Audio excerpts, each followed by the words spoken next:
Peripecias de un amor a escondidas. Al llegar Yolanda a la puerta de la casa a buscar al hombre amado, de quien jamás había sentido siquiera un beso, él viajaba decepcionado por la mentira. Al maduro hombre le remordía la conciencia haber creído en una chiquilla, para quien él sería solo una opción y no la mejor para su belleza. El destino acababa de enseñarle nuevamente que los cuentos de aquel cortés príncipe azul, que jamás pierde la esperanza hasta un final feliz, no existe, y que la doncella cortejada no se consigue con regalos baratos, ni con profundos ni humildes sentimientos. Él, un serrano patucho, al igual que sus hermanos, había decidido desde hace algunos años atrás desplazarse a trabajar en Esmeraldas y sembrar sus semillas en una tierra que ardía de calor. Sudaba hasta su alma andina cantando en silencio los sanjuanitos en voz baja frente a un horno de leña de la panadería de su hermano en la que manufacturaba las mejores trenzas, rosquitas y dulces para esa campesina educada que estudiaría costura en Esmeraldas, pero también para aquellos carteros anónimos cómplices. En su vehículo no motorizado guindaban 2 canastas llenas de pan fresco, que aún olían a fragancia de sudor masculino esfumado en los 250 grados de temperatura de cada madrugada. Él sabía que cada pedaleada lo acercaba todas las mañanas a conquistar el sueño de una vida a la que aún estaba incompleta. De la parada 10 al centro y del centro a Las Palmas repartía el pan Arcadio, un joven hombre en la edad justa para el matrimonio. De sobra tenía el joven trabajador las posibilidades de encontrar el complemento femenino restante para hacer de la vida de un buen hombre, un buen padre, un buen marido. Sin embargo, incluso las insinuantes, pese a sus coqueteos, empezaban a dudar de la cantidad de testosterona en él. Un verdadero hombre trabaja como hombre. Esta regla estaba a su favor. Lo que no estaba a su favor era aquella que decía: los hombres solteros gozan de toda oferta femenina. Tienen las mujeres que quieran hasta encontrar la verdadera que la aguante hasta los cachos. Tampoco aquella que establecía que los verdaderos hombres juegan fútbol, se emborrachan, pelean y se van de prostitutas.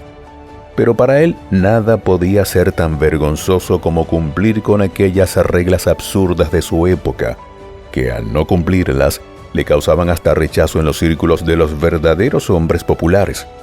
La explicación de su comportamiento estaba reservada solo para él y para la persona de su íntima confianza, quizá en el futuro. El asiento de la montura de la bicicleta pegada al cuadrante podría delatar que para alcanzar los pedales le faltaban algunos centímetros en sus piernas y así la necesaria estatura que le diera la seguridad a arriesgarse a tomar de esposa a una de las hermosas mulatas que justo por su tamaño y fuerza lo encontraban más atractivo que aquellos abundantes hombres de naturaleza rústica.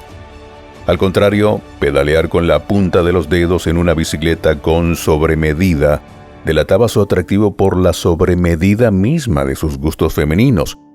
La risa y las indirectas sarcásticas de sus amigos y desconocidos al pasar acelerado, al montar y desmontar a vuelo su vehículo de 2 ruedas, no lo cohibían.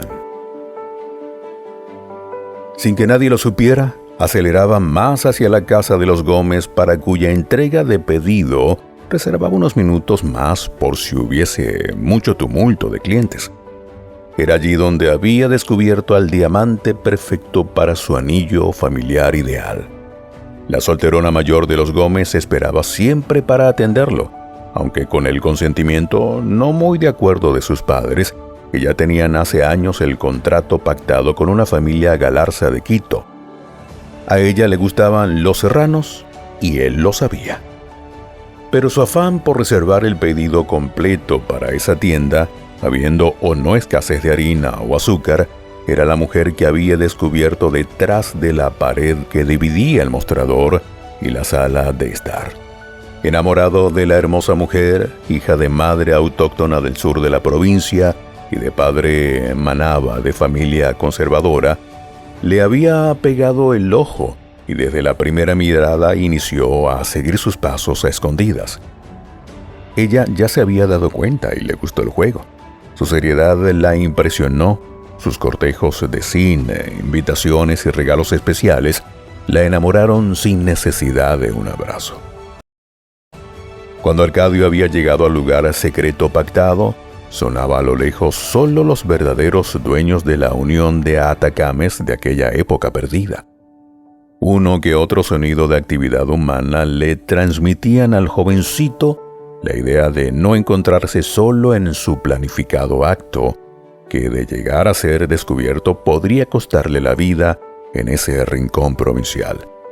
El olor del humo de un desmonte a leguas le hizo saber en el camino lodoso que ese era el pueblo descrito, compuesto por un par de casas separadas por el manto verde de árboles frutales, entre cacaotales, cafetales, cítricos y gritos de gavilanes, paletones, zainos, monos y manadas de loros.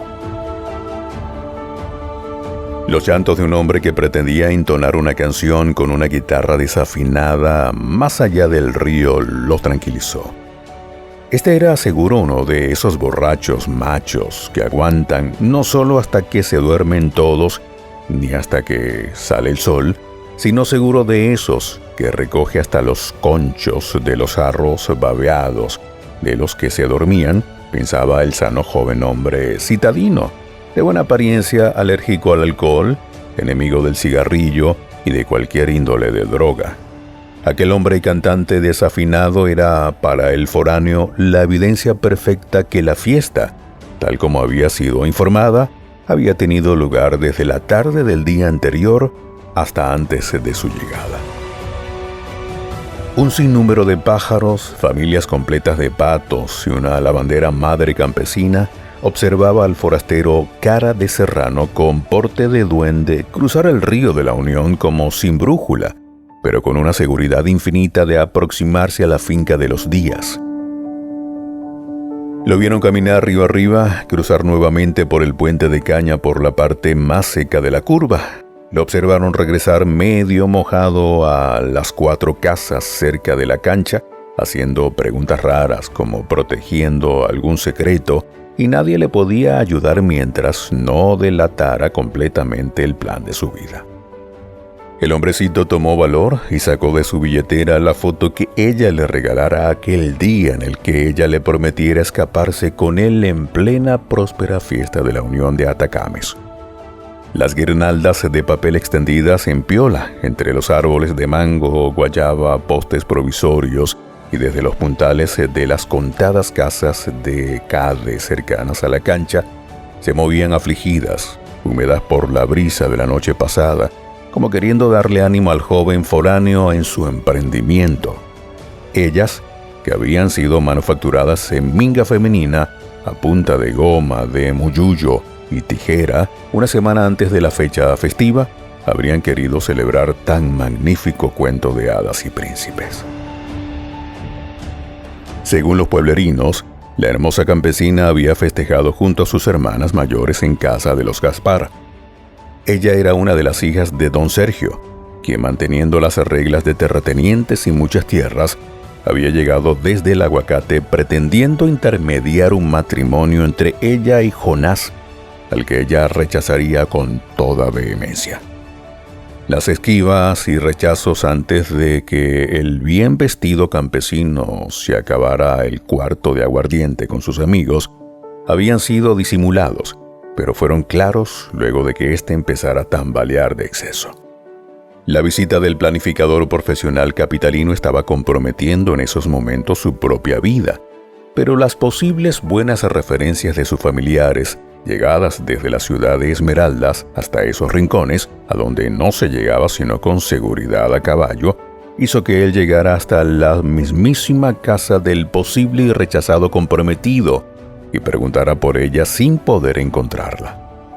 Don Sergio, decepcionado por el rechazo y la frialdad de su hija frente al muchacho de su preferencia la noche de la fiesta, había decidido despertar a sus hermosas hijas por la mañana muy temprano y emprender el camino de regreso a su finca a 5 horas de camino. A don Sergio Vera no le importaron siquiera los partidos del campeonato que se celebraría el próximo día, de cuyos equipos ya muchos jugadores de Cumba Atacames, Huachal y Sua ya habían festejado en la noche. Los de Tabiazo, Tonsupa, Tonchihue, Galera y del Aguacate llegarían también ese día, luego de que él y sus hijas hayan llegado de retorno a su finca en el Aguacate. No en vano había leído el comprensible padre las cartas descubiertas debajo del petate, al lado de la almohada, aquel día en que él buscaba la partida de nacimiento de sus hijos para el censo.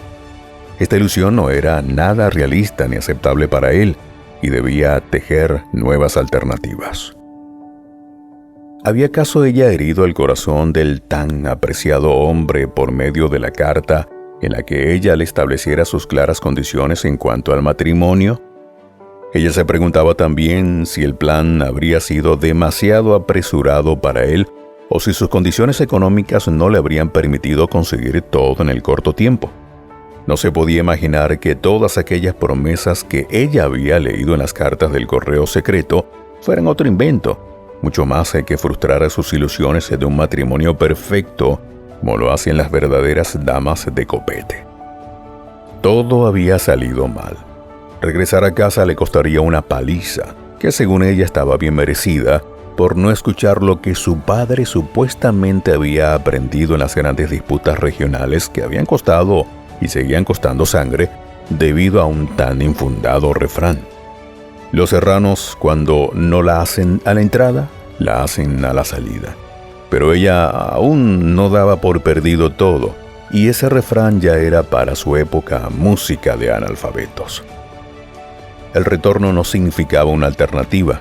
Ella estaba cansada de dar de comer a chanchos, gallinas, en un lugar en donde los matrimonios eran entre primos, vecinos o compañeros de escuela.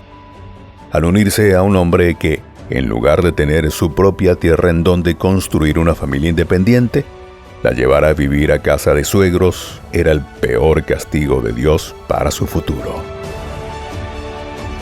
Fragmento de la historia Peripecias de un amor a escondidas. Autor Rafael David Rodríguez Vera. Tonchihue, Esmeraldas, Ecuador. Narró para ustedes Douglas Linares Paredes.